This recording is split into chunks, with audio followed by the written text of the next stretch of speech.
Welcome back to the Drama Free Healthy Living podcast. I'm your host, Jess Cording. You are in for a real treat today. I am chatting with Dr. Srini Pillay, who is Chief Medical Officer and co-founder of ReuLay, a digital therapeutics company that's developing strategies to delay the onset of cancer, cardiovascular disease, neurodegenerative disease, and stroke by targeting on-demand anxiety and stress reduction based on the well-established link between stress, epigenetics, inflammation, abnormal metabolism, and disease. So we talk about a lot of the aspects of anxiety management and strategies for focus and unfocus.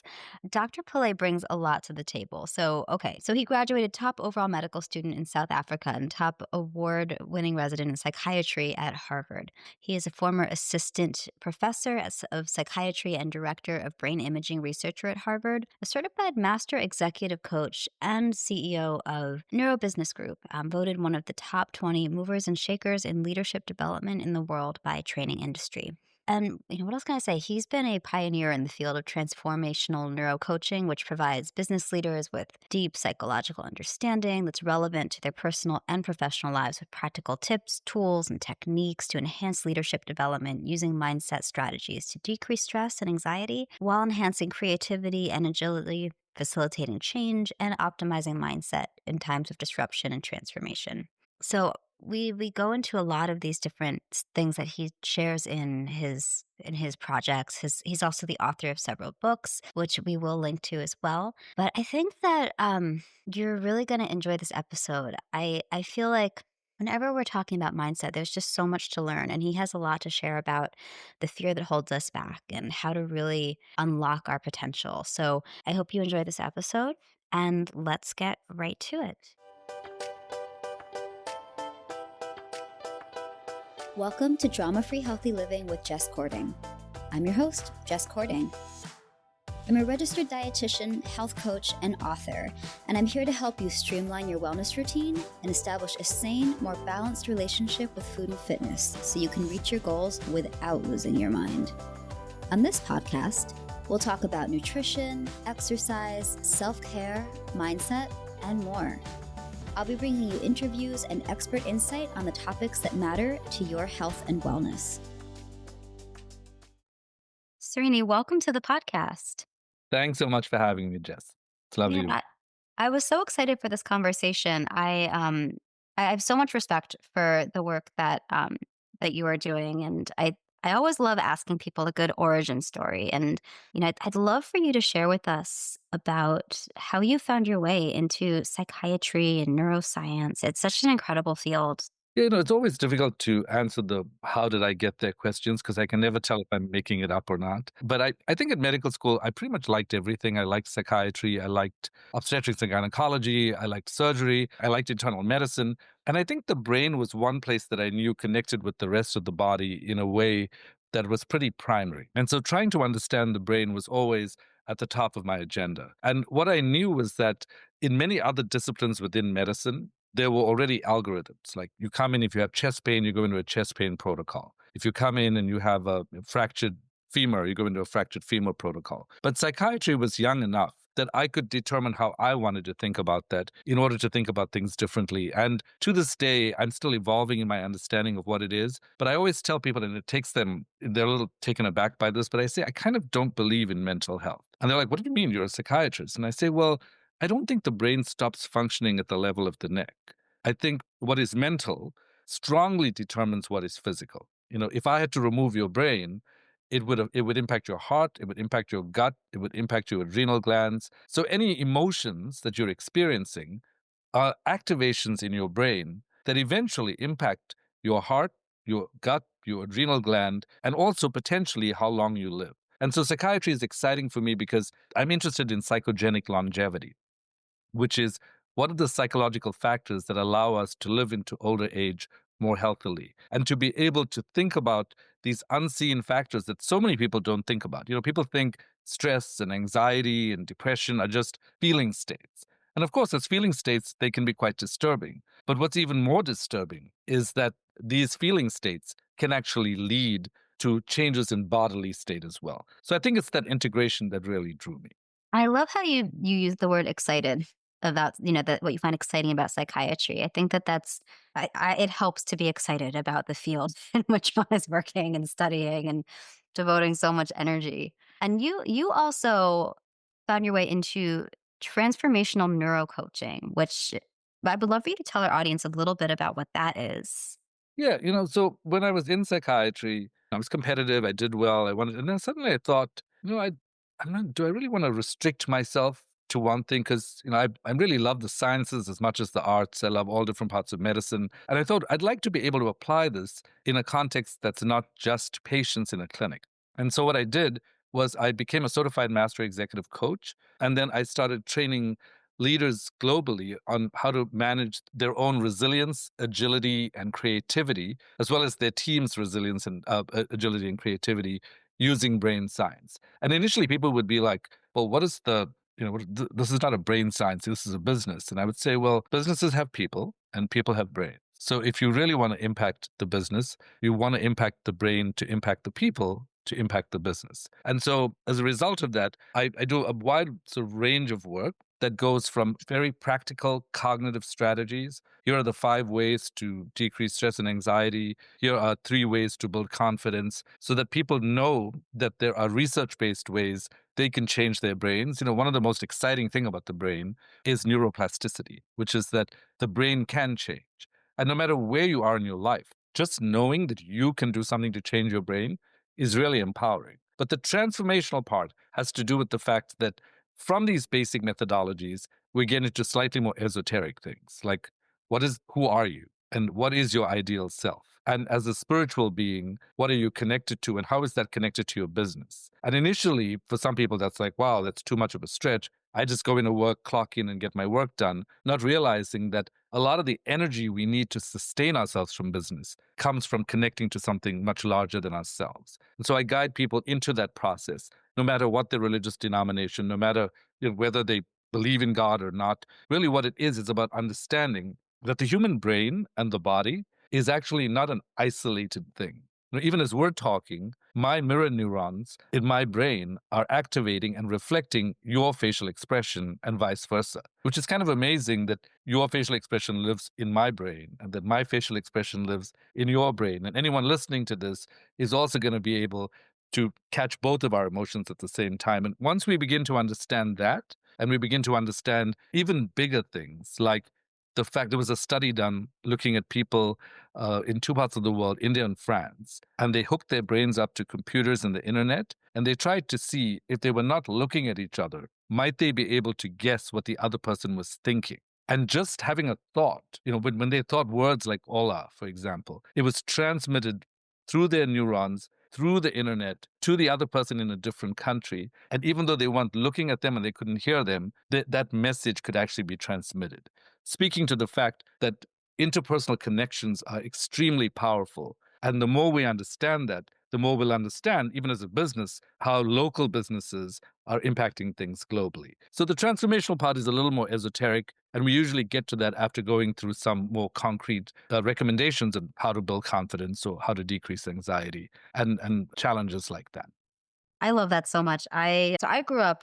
I've actually had this on the podcast, but my mom is a psychotherapist, but she started as a hypnotherapist. And growing up, I was introduced to all these different healing modalities and this idea that our thoughts are so powerful, our energy is so powerful, and that we should use that energy well and be really conscious of it. And I didn't, it wasn't until I was an adult that I really started to understand and see that in action. When I started my own business when I was in my late 20s and just saw like I can't imagine how it would be to be a business owner without that understanding that our energy is so powerful. And not that someone has to be a business owner to do that, but it's been very interesting when working through the years in different settings, whether that's clinically, outpatient, corporate settings, like you name it. I've had a lot of different experiences, but seeing that there's those people that seem to have that understanding of, or that like kind of consciousness about their energy, and that those who just don't, that they're in a very different field of existence, so to speak. Not literally, but mentally. And so I love that you highlighted that.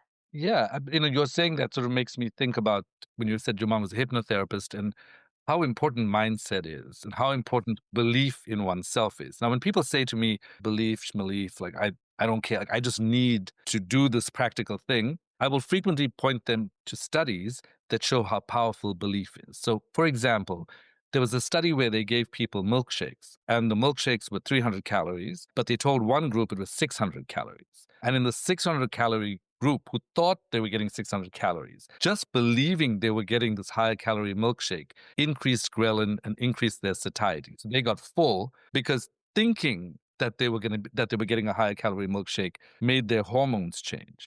It's the same thing with cyclists, for example. They did this with a group of cyclists where they told them they were taking this caffeine boosted drink, but there was no caffeine in it at all. And the group that believed they got the energy boost did much better.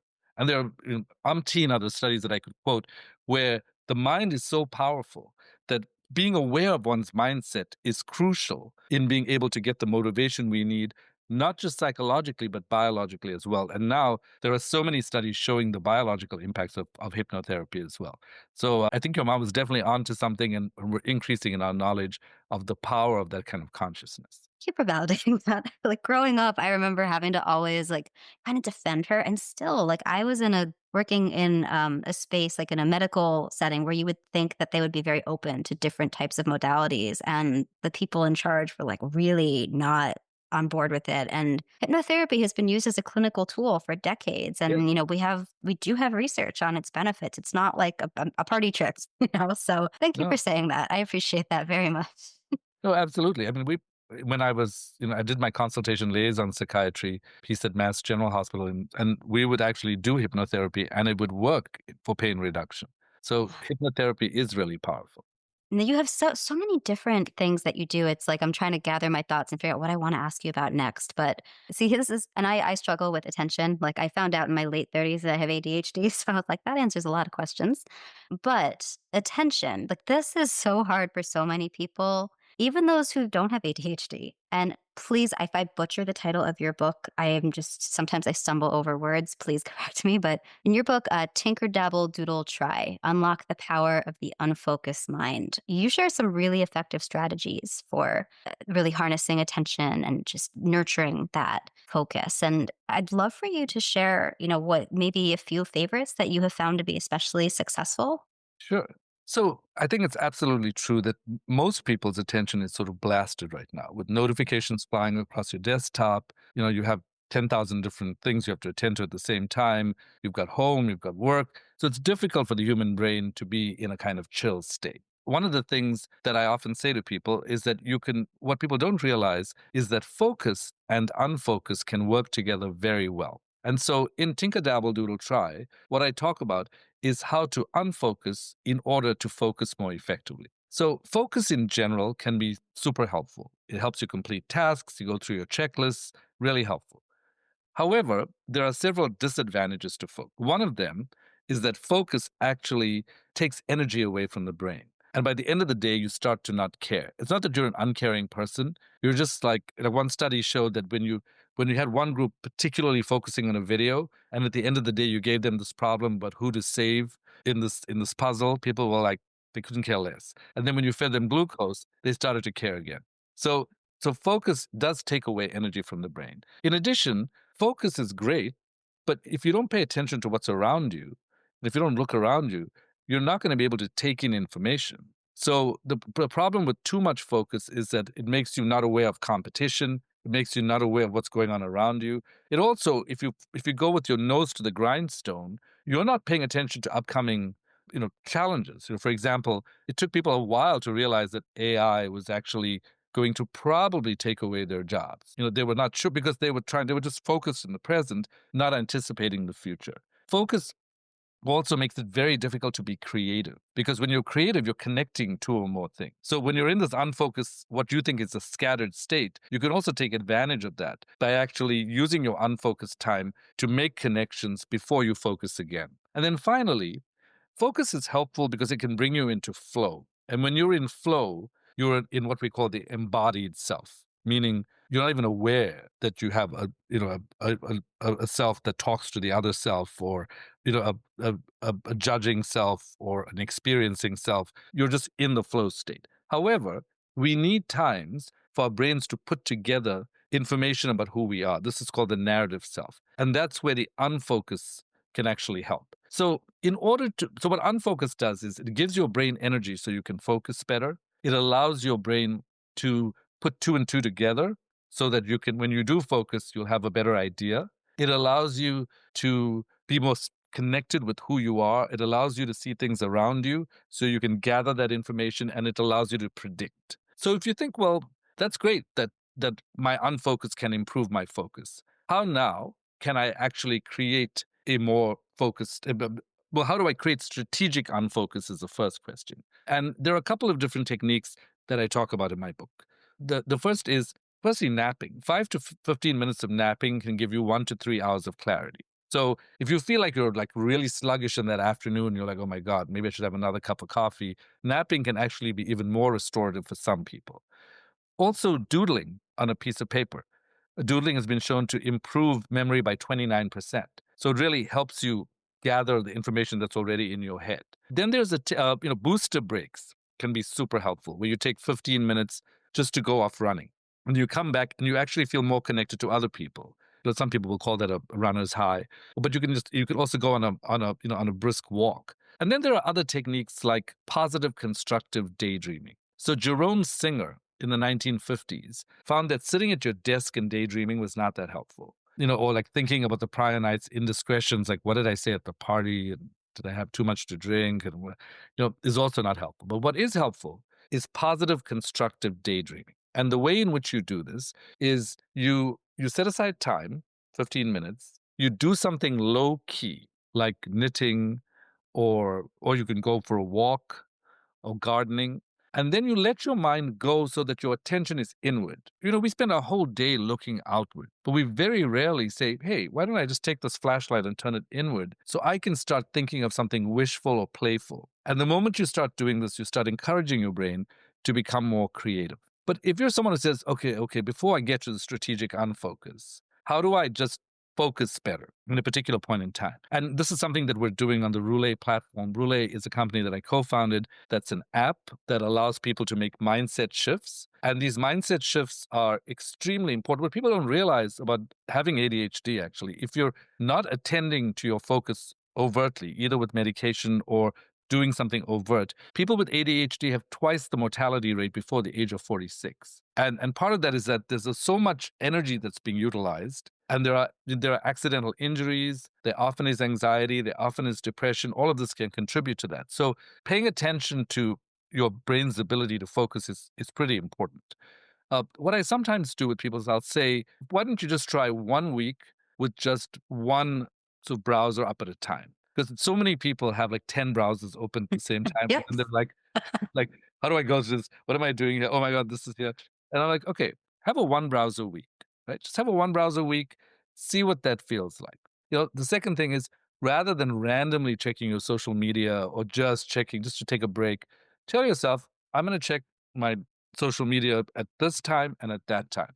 And by adding these constraints in your life, you actually understand what you're doing. But probably the most important thing is to think about what you value, right? Because if let's say what you value is your family, and what you value is giving your best to your family. And let's say that you can give part of giving your best is doing your best at work.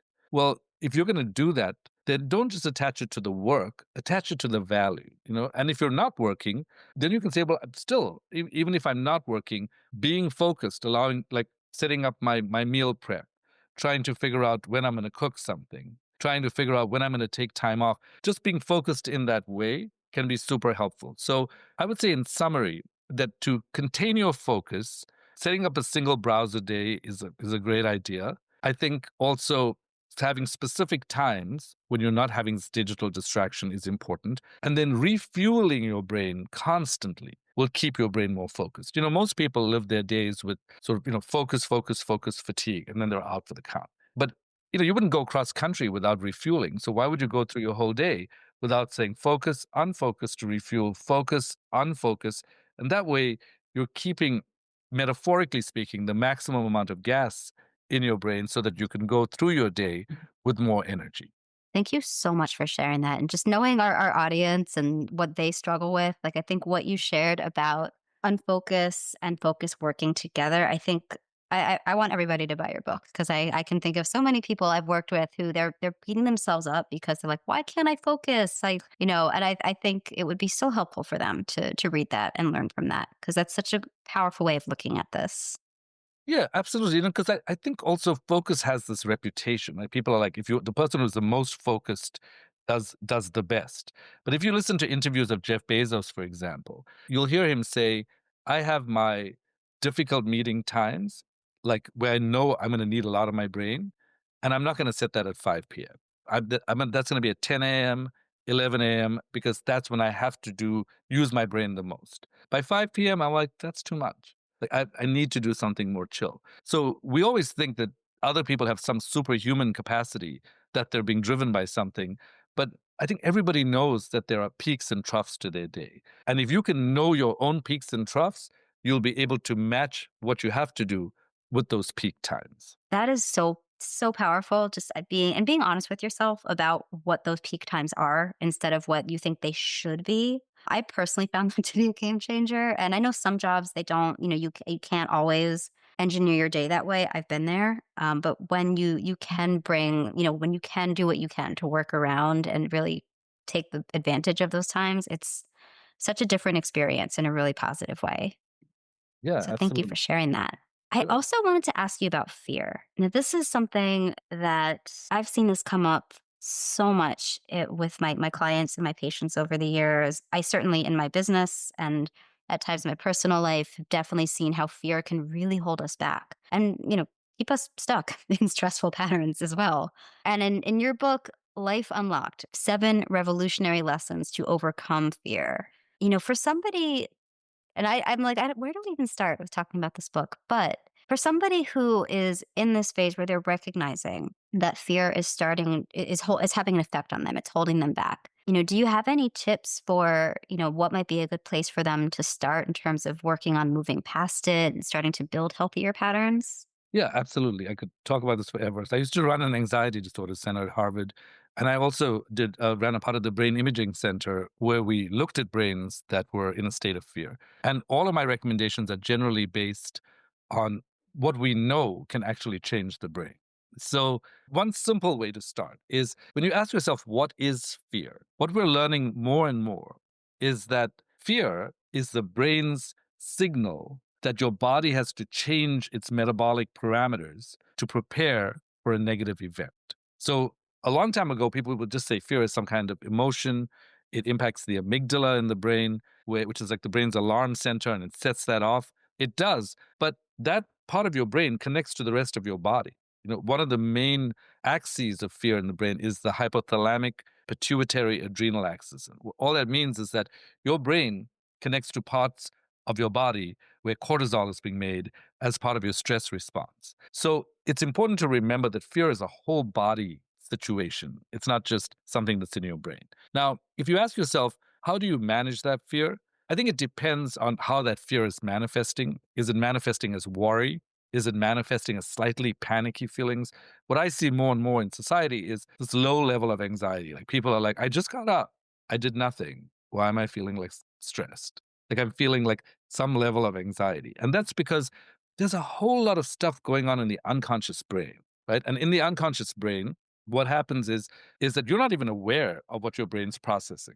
But your brain's making up its mind about all kinds of things, a lot of which is not even true. So the first thing I like to tell people is to use the mnemonic CIRCA, CIRCA. And each of these defines a specific step that you can take to change your brain activation to lower your fear levels. So the first C in CIRCA is chunking. What chunking means is when you get up on a Monday morning and you're like, oh my God, I have so much to do today. And then the rest of the week, and how am I going to manage this? You think it's okay to just leave it in your brain like that. But your brain's freaking out. Even if you go about your day, your brain's like, oh my God, like, how am I going to get this done? If you just spend 1 minute and say, well, let me just chunk out, like, what do I need to do this morning? What do I need to do this afternoon? What do I need to do the rest of the week? Just doing that overtly calms the amygdala down because now you're not sending the message of I have 5 billion things to do and they need to happen now. So chunking is important, but it's not just breaking things down.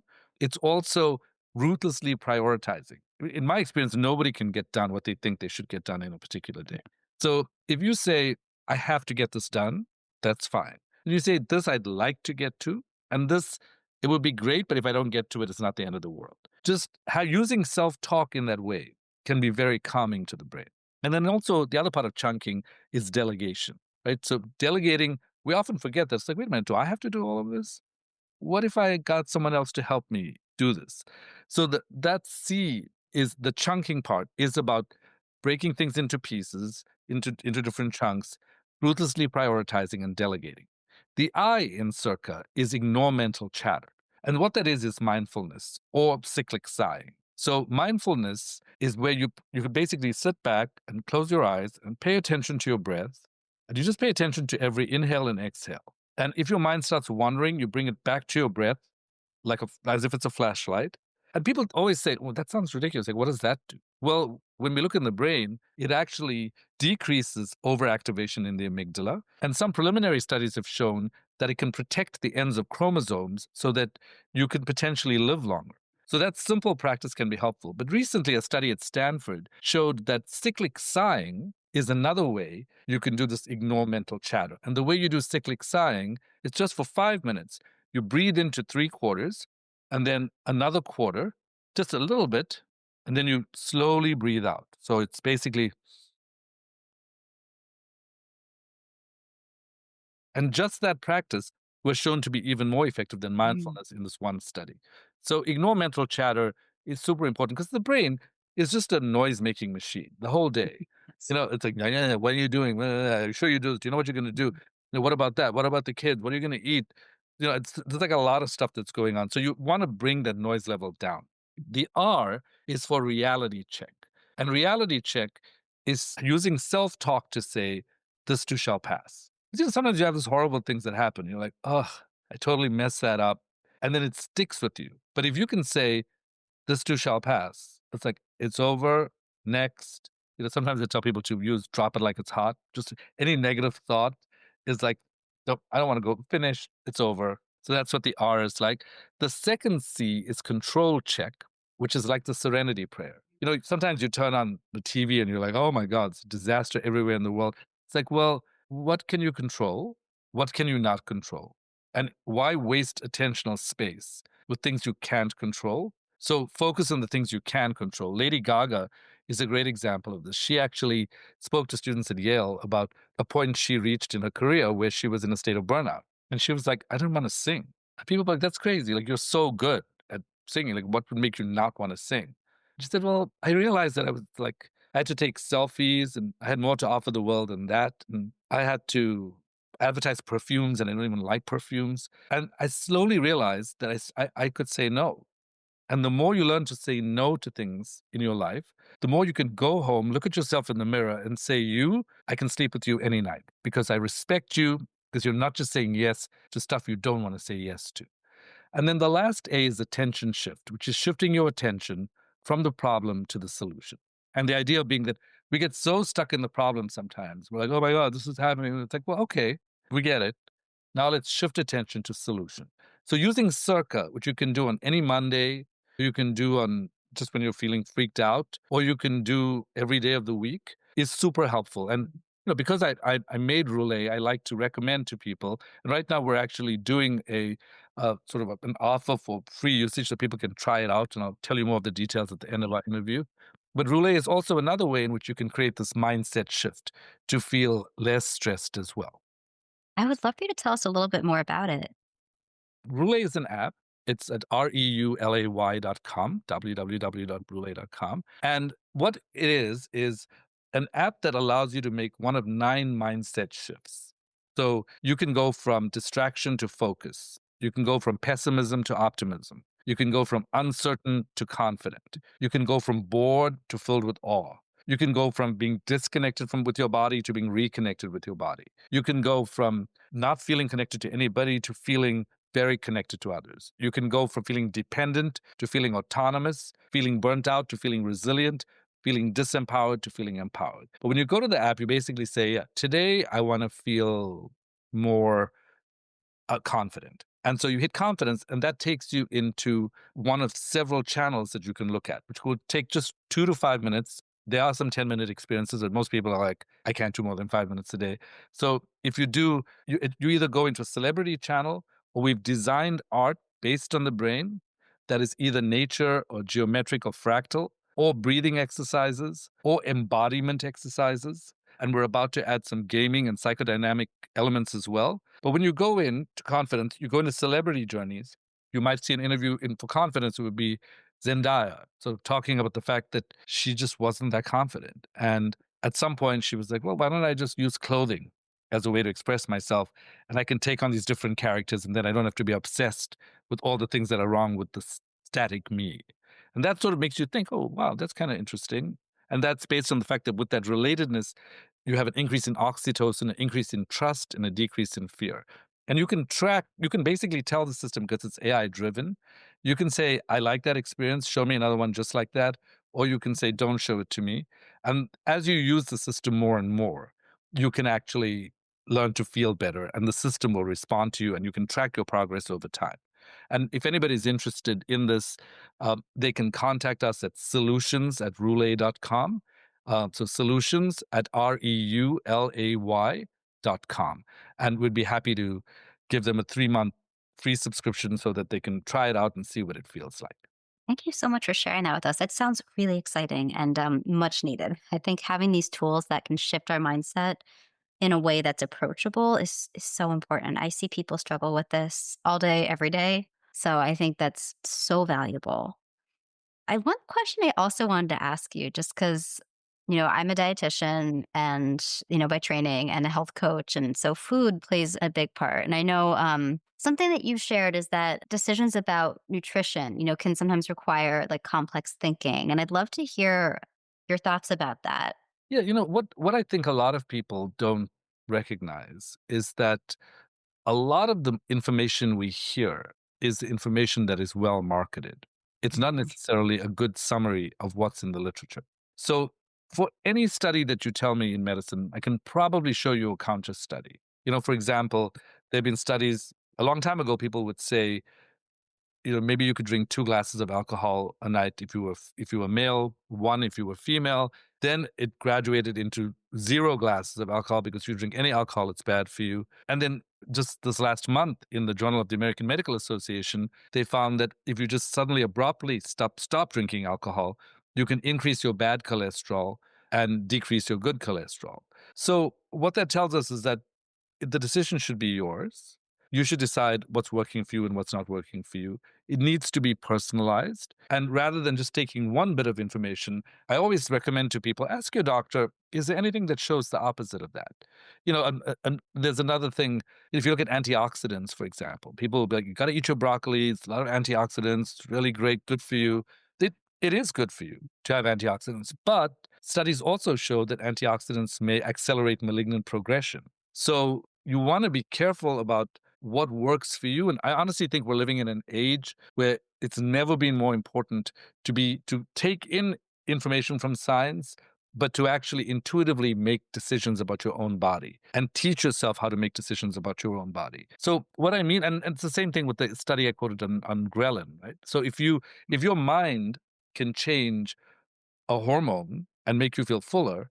Or there was another study done in hotel workers where they told one group of them that their work was actually very good exercise, same work that they did as the other group. They didn't change anything they did, because they believed that it was really good exercise. They lost weight, they lost body fat. So that's because belief is not like some abstract nothing thing. It increases dopamine, it relaxes you.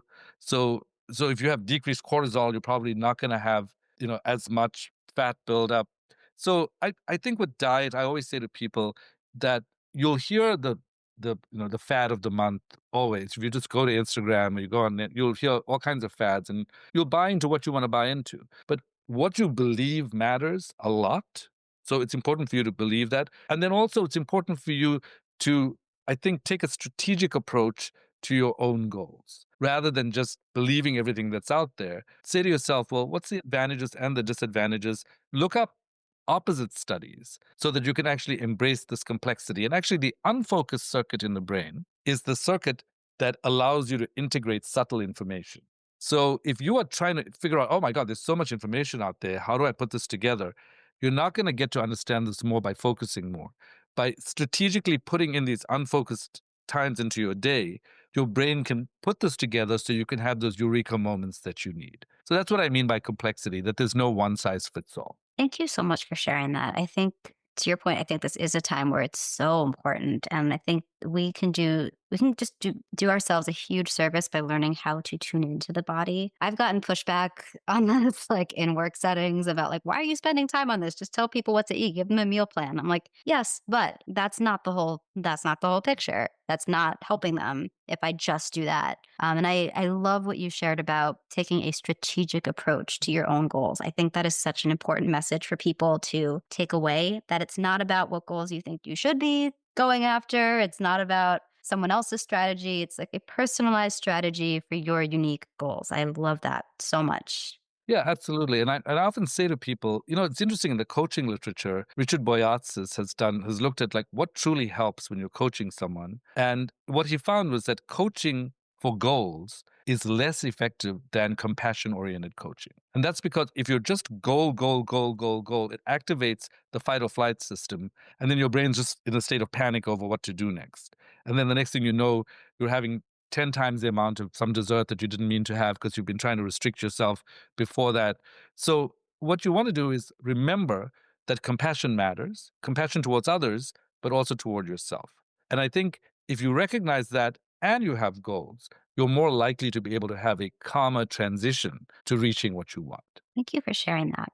Now, I just have a couple more questions for you. I want to be mindful of your time, but I did want to ask you about balancing creativity with scientific endeavors. I don't know if you know this. I, in a past life, received a BFA in writing from Emerson College up in Boston, where you have roots as well. But then I found my way into the sciences, and I'm so grateful I get to use both parts of my brain, but I certainly struggle with making time for creative writing and playing music and doing art. I think just juggling so many things, right? And I understand that you recently completed writing a musical, you designed a fashion show. Like, I would love to hear if you have any tips that you would share with someone for balancing creative projects with more like scientific, professional endeavors.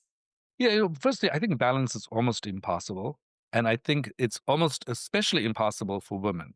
Indra Nooyi, who was the CEO of Pepsi, was asked, she said, but can women have it all? And she said, actually, we can't.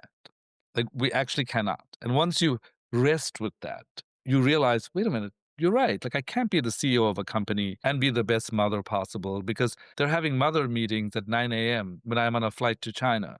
And so, how do I do this? And she said what she did was she would just say, I just felt so guilty because I'd come home every day and my children would be like, you were not at the meeting this morning. So, what I did was I called the school and I said, which other parents were not at the meeting? And so they told me. And so when my kids would come home, I would be like, well, I wasn't the only one not there. Mrs. Rag wasn't there. This person wasn't there. She said, because she said in her words, she said, you die with guilt. But she also said, when her kids needed to play Nintendo, she had an administrative assistant who agreed to essentially screen the call. So she had a list of, have you done your homework? Have you eaten your food? Have you done this? And at the end, she would say, yeah, you can go ahead and play Nintendo for 30 minutes. And she said, if you don't set up systems like that in your life, it's kind of impossible. And what she also said was, her husband always critiqued her and said, it's always like, your work, your work, your work. And then, your children, I come last. And she said there are two ways of looking at that. One is like, yes, often your spouse does, take the hit. The other is you should be glad you're on the list. And so when she was just had a good humor about the fact that balance is very difficult. That said, for me, creativity is the fuel for so much of what I do. Music is something that I love. Digital art is something that I love. I love thinking about fashion. I'm actually researching the science of fashion to be able to put some of those interventions on the ReuLay platform. I feel like it's less about balance and more about knowing what your priorities are in terms of what you have to finish, but also knowing that your soul needs food. Whether it's music or like we are born to have artistic expressions. It's not just artists who want to be artistic. You look at any scientific formula, it's pretty artistic. Math shares so much with music.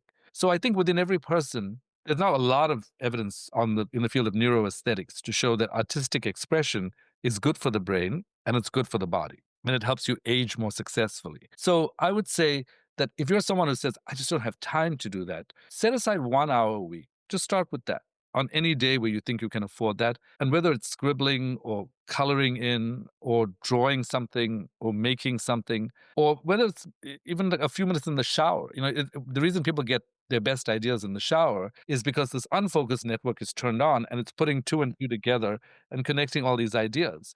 And I think part of what I feel like I hear in your story of going from writing to science to diet is a willingness to surrender to a calling, right? So rather than balancing something, when sometimes, like, there are times in my life when I'm just like, how did I end up here? Like, Yes. what, like, how did I actually make a, like, even with coaching, I don't think I made a conscious decision. It moved me, and I was in Boston for most of my life, but my heart was always in New York, and so I was sort of like, at some point, I was like, wait a minute, like, what's happening? Why am I not? I'm coming to New York every 2 weeks. I should just maybe come here. And so, I think it's not just what we decide; it's also what drives us and inspires us. And as human beings, we owe it to ourselves to honor that which inspires us. And so, I would say, rather than striving for balance, I would say the thing that people do the least that they should be doing is listening to themselves, to their own minds and their own bodies. They listen to everyone else, everyone on the internet, every expert in the world. But as an expert in my field, the thing I would most want to tell you is that you are the best expert of your own life. And so you can listen to all the information you want, but in the end, your body and your mind is telling you what it wants. So listen to it and allow it to have some of this joy from time to time. I love that so much. And I tell my patients and my clients all the time, you are the expert on you. I need to take my own advice. Right. Right. All right. Thank you for sharing that. And I so appreciate you taking the time to have this conversation with me today. The last questions I just want to ask you first off, if people want to connect with you, buy your books, learn more about your work and the app, what's the best way for them to do that? So to connect with me, my website is drsrinipillay.com, DRSRINIPILLAY.com. My corporate website is nbgcorporate.com. So N as in Nancy, B as in boy, G as in girl, corporate.com. You can also connect with me on Instagram. I've been having a lot of fun on Instagram, putting out science-based articles. It's Dr. Srini Pillay. Or you can connect with me at Dr. Srini Pillay on LinkedIn. And my book, Tinker Dabble Doodle Try, is on Amazon, as is Life Unlocked, and a few other books I've written as well. And I would love for you to participate in what I'm talking about because, frankly, I'm not just talking to myself. I'm talking to the world, and to be in conversation is a privilege. So I would really love it if people hopped on and expressed what they felt, whether they agreed or didn't. I think we live in a world where even respectful disagreement can help both people grow. Absolutely. Last question for you. I ask this of all my guests, just because I love there's so many different ways of interpreting this, and I know it can be constantly evolving. But today, at this moment in time, Srini, what does healthy living mean to you? I think healthy living, to a large extent, is about having an ideal self and honoring the ideal self. And if you know the difference between yourself as you are now and what, not your ought self, not what other people think you ought to be, but what you think is your ideal self, healthy living is movement toward that ideal self in whatever way you want to move. So whether it's health, whether it's wealth, whether it's happiness, if you have an ideal self, and this has been proven by extensive research, again by Richard Boyatzis, guiding yourself and navigating through life with a clear picture of who you are and who your ideal self is can go a long way. Thank you so much for sharing that. I really appreciate you taking the time to be with us today. I am really excited to share this episode with my audience. So thank you for making time today. Thanks so much, Jess. I really appreciate it. It's always really lovely being in conversation, and I hope our paths will cross again in the future. Absolutely. Me too. And for all of you guys who are listening, thank you as always for being here. I appreciate your time and energy.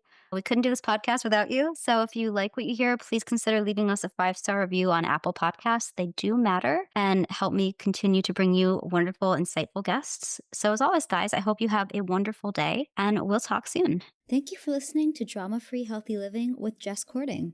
We'll see you next time. And just one more thing. I may be a dietitian, but I'm not your dietitian. The information in this podcast is meant for educational purposes only and is not intended to diagnose or treat any medical condition. It is also not a replacement for individual counseling. Always check with your healthcare provider for questions related to your own health and well-being.